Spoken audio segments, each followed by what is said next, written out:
tal? Bienvenidos a Cambio y Desarrollo. Soy Guillermo Salas. El día de hoy tengo como invitada a la licenciada Tanya Verona Rivera Gutiérrez. Sí, bienvenida al programa, quien nos va a platicar sobre lo que es la política pública en México y en Michoacán y cómo está influido o no ha sido acertada en los temas de pobreza en el campo. Exactamente. ¿Verdad? Bueno, la licenciada Tanya Verona Rivera, ella es una investigadora que está emprendiendo su línea de investigación en el ámbito social, en el campo, y recientemente acaba de participar en la 30ª edición del Congreso Internacional de Administración de Empresas Agropecuarias que se desarrolló en Los Cabos, San Lucas. Exacto.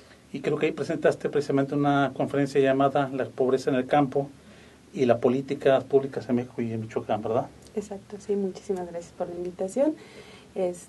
Pues sí, más que nada, mi línea de trabajo va encaminada en cuestión social, en cuestión de cómo las políticas públicas desgraciadamente no son las adecuadas para el sector al cual va dirigido. En ese sentido, se ha ido encaminando mi línea de investigación y esta ponencia que viene el Congreso Internacional está también muy acercada a lo que es esta parte de cómo esta última modificación al artículo 27 constitucional de 1992, la última que se conoce, no ha sido la más adecuada para el campo mexicano. A ver, ¿tienes algunos indicadores de pobreza en el campo que nos puedas compartir? Pues sí, indicadores de pobreza, puedo mencionar muchísimos. Muchos de estos indicadores los maneja la Coneval. Menciona que más del 53% de la pobreza está en el sector rural. Aunque dicen que este crecimiento en el sector rural no ha sido significativo, pero sí lo es, dado que mucha de la gente que llega a nacer en el medio rural para buscar mejores condiciones de vida, se da la migración tanto interna como externa, para pues que este sector no esté tan vulnerable, pero aún así la vulnerabilidad en el sector o en el medio rural sigue existiendo. Acabo de ver una nota donde el delegado de la Sedesol indica que hay menos porcentaje de pobres, pero pues la pobreza extrema se incrementa. Y una cosa es que a través del tiempo los indicadores parecieran mantenerse iguales o inclusive cambian un poquito, a lo mejor hay menos pobres, pero hay más pobres. Y la población creció, entonces creció, aunque el porcentaje se mantenga igual, el número de pobres se sigue incrementando, ¿no es así? No, sí, ha sido así, son números relativos, como los menciono, este tipo de números llamados relativos los conoce más un economista que yo, pero en cuestiones de cifras y en cuestión de indicadores, dice, el crecimiento ha sido exponencial en cuanto a lo que es la población, pero la población, como no se queda en ese lugar, no puede considerarse que está dentro del medio rural. Son los de bienestar, que sean el que se tenga una seguridad social, el que se cuente con una educación, el que se pueda contar con todos los productos que maneja la canasta básica y que se tenga la cantidad suficiente para poder salir adelante. Más o menos, tanto Coneval como lo que es la ONU, el Banco Mundial, valga un poco la redundancia, manejan que si una persona puede vivir con menos de $2 al día, está viviendo en condiciones de pobreza extrema. Y en muchos lugares tanto de México como de Michoacán se viven en esas condiciones. Esos índices, esos indicadores que nos hablas del acceso a algunos servicios o bienes, que desde el otro lado podemos hablar como carencias también, veces que no se están, pues creo que son indicadores como que luego las instituciones, cuando se genera la política, juegan un poco con ellos. Entonces pareciera que hay política que está bien orientada a combatir la pobreza, pero que no tiene ningún impacto. No sé, o cuando hablabas tú en tu exposición, o que nos comentabas que en tu conferencia hablabas de la política pública, tanto en México como en Michoacán, ¿qué nos puedes decir acerca de esta política? Bueno, de esa en particular, de la que fue generada para mejorar y sacar no quitar la pobreza de manera definitiva, pero quitar un poco lo que son esos indicadores de pobreza extrema y moderada.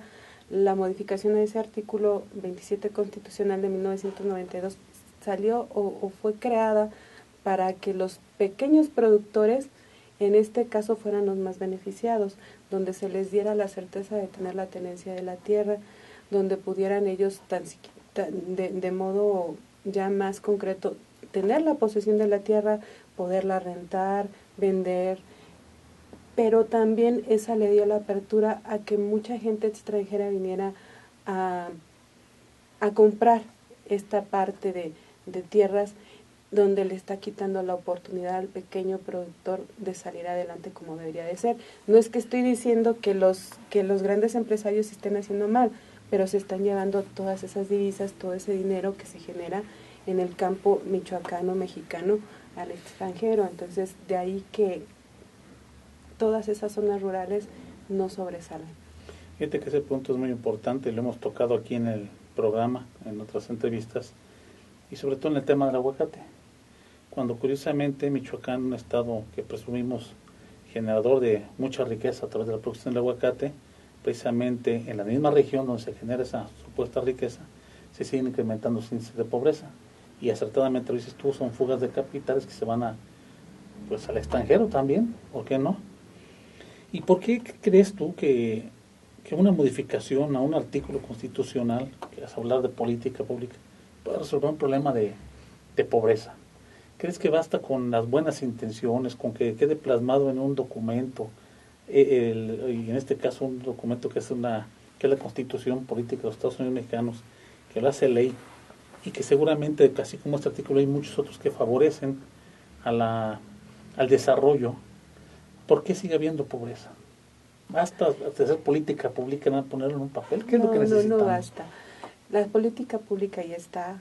Mucha se ha creado para el bienestar social, para el bien o para todo ese medio más vulnerable que existe.